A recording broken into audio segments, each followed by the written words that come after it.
Hi, let's talk about relationship and shit.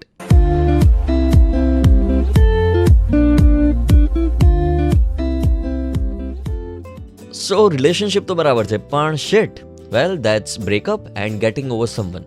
Getting over someone? કઈ રીતે? પહેલી તો એ વાત કે કોઈ પણ વ્યક્તિને ભૂલવાનો ટ્રાય કરતા જ નહીં. You know that philosophy right? જેટલો કોઈ પણ વ્યક્તિને ભૂલવાનો ટ્રાય કરો એટલું જ એ વ્યક્તિ યાદ આવે. સોલ્યુશન એ છે કે ભલે તમને આ વાત થોડી પ્રેક્ટિકલ ન લાગે પણ પોતાની જાતને બિઝી કરવી જ પડે. પોતાના ગમતા કે ન ગમતા કામમાં ઘૂસી જવું પડે. પોતાના ગમતા કામમાં ફેસબુક પ્રોફાઇલને સ્ટોક કરવું નથી આવતું. એમના મેસેજની રાહ જોવું પણ નથી આવતું. સિમ્પલી તમારી લાઈફમાં બિઝી થઈ જાઓ, તમારા કામમાં બિઝી થઈ જાઓ જો કામ હોય તો. And accept that shit happened.